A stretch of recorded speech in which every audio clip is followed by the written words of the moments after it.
Interessante feit dat huwelike vandag tussen 5 en 7 jaar opbreek en in egskeiding opeindig. Meer as 60% van hulle. En dit is interessant om te weet dat die oorsaak van dit is dat mense super verlief is voor die tyd. En hierdie is net een aspek van dit, so ek deel net 'n klein perspektief van dit.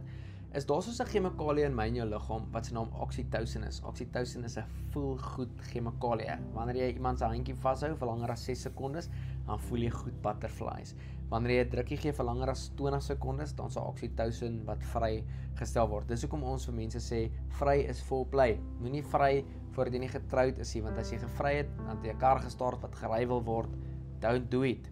En wat nou gebeur met oksitosien is, in ongesonde verhoudings of huwelike, noem hulle dit make-up seks, is kies en make-up. Met ander woorde, hulle beklei sodat hulle kan vry, want wanneer hulle vry, spike hulle oksitosien, override hulle elke emosie wat ooit beskikbaar was in dit, en die probleem word eintlik nie opgelos nie. So oor 'n week of 2 fight hulle weer oor dieselfde ding, vry maar net weer, gaan goed vir 'n paar dae, en so bly hulle in 'n ongesonde siklus as gevolg van oksitosien wat vrygestel word. Dus kom dit baie veilig is vir jou om eintlik 'n baie goeie vriend te wees terwyl jy date en lank genoeg te date sodat jy al die goedjies kan leer ken van die maat saam met wie jy voel die res van jou lewe wil spandeer.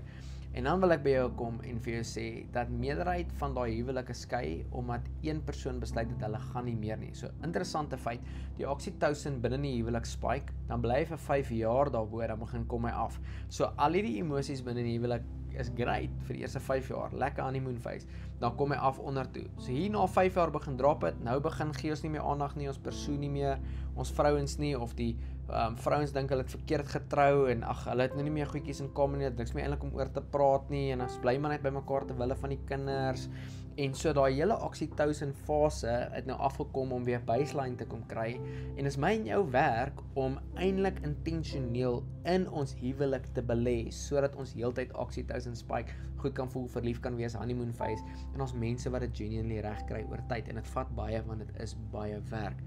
En laas jaar het ek en my vrou deur massive investment in ons huwelik gegaan, want dit was 'n rowwe tyd vir ons in ons huwelik gewees, en ek het so baie goed geleer, en een van die goed wat ek dwars deur die bank geleer het, is dat 'n huwelik kan werk wanneer 2 mense wil. Die huwelik vou wanneer een van daai 2 besluit, hulle wil nie meer nie. En ek wil jou vandag bemoedig, as jy die een in die huwelik is wat sê jy is gatvol, maar die ander een wil nog werk, gee dit nog 'n kans. Belê in jou huwelik, dis absoluut die moeite werd. Doen alles wat jy kan, betaal die prys wat jy moet betaal, sien die mense wat jy moet sien, steek jou hand op vir hulp, wat ook al dit jou kos om dit te red dit. Want egskeiding, iemand het een keer gesê, soos om 2 papiere teen mekaar te plak en dan die 2 papiere van mekaar af wil haal. Jy haal nie net van mekaar af, daar bly stukkies van mekaar op ander papiere vas. Egskeiding skeer letterlik, nie net die man en vrou uit mekaar nie, maar ook gesinne, die skoonouers, kinders wat betrokke is, hoe ook al dit kan lyk, dit vernietig letterlik jou lewe. En as jy geskei is, sal jy vir altyd 'n geskeide persoon wees. Sal altyd jou tweede huwelik wees of jou derde huwelik wees. As jy jou voorstel, nie is my derde vrou, dit is my tweede vrou. En as jy in hierdie posisie is waar dit jou tweede, derde vrou is, ek wil nie jy moet enigstens sleg oor dit voel nie. Dan in daai posisie waar jy nou is, belê in jou huwelik. Maak die beste van dit wat jy nou daar het. Ek het nou die dag met 'n vrou gepraat, toe sê sy, jy kry party mans wat daar by haar kom sit, dan sê hulle, ja, hulle het nou twee sessies al gedoen. Nee, ek het alles gedoen, ek het 2 sessies gedoen. As hierdie 2 nie werk, jy gaan niks werk nie. Dis absoluut alleen.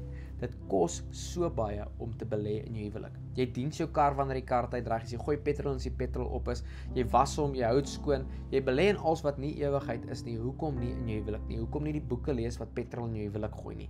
Hoekom nie 'n counselor gaan sien elke dan en wan om bietjie jou huwelik te diens en te fine-tune nie? Doen wat jy nodig het om te doen om goed te belê in jou huwelik, en maak vandag die keuse dat jy en jou lewensmaat in daai huwelik saam is, en jy die een wat die keuse gemaak om te sê ek gee nie op nie. Ek gaan nie die een wees wat sê ek gee op nie.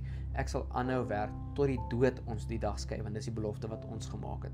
Vader, ek dank U in die naam van Jesus.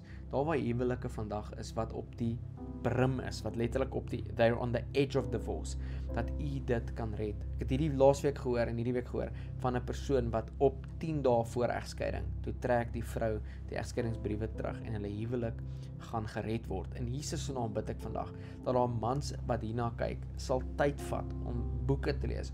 Hoe is ek 'n goeie man? Hoe is ek 'n goddelike man? Hoe is ek 'n goeie pa? Is ek 'n goeie vriend? Hoe persoon ek my vrou om tyd te sal uitsit om te sê, wat gaan ek doen om die beste weergawe van 'n man vir my vrou te wees en die beste weergawe van 'n pa vir my kinders. Dat daar vrouens daar sal wees al buitekant wat sê, ek het opgeslip in my familie, ek het opgeslip, ek het opgegee, ek voel nie meer geliefd nie, ek voel nie gesien nie, maar ek is ook nie meer die een wat die werk doen nie, en ek is eintlik baie moeg en ek kan nie meer hierdie doen nie, dat die vrou self sal sê, Jesus, hier is ek vandag, ek gee myself, ek gee my huwelik vir u, wat kan ek doen om die beste van hierdie te maak, en dan dit te pursue, en te invest in hierdie huwelik. Vader, ek dank u, dat ek self, as 'n man, sal nooit ophou my vrou se harte persoonlik te leer ken, nie dat ek tyd sal maak om te luister na alles wat sy te sê het, tyd sal maak om te kuier by haar, tyd sal maak, sodat sy kan floreer in ons huwelik, en sodat ek ook dit geniet in die hele proses, en dat ek nooit sal ophou om te invest in myself en in my huwelik nie, en ek bid dit vandag oor elke persoon wat hier sal kyk, in die naam van Jesus.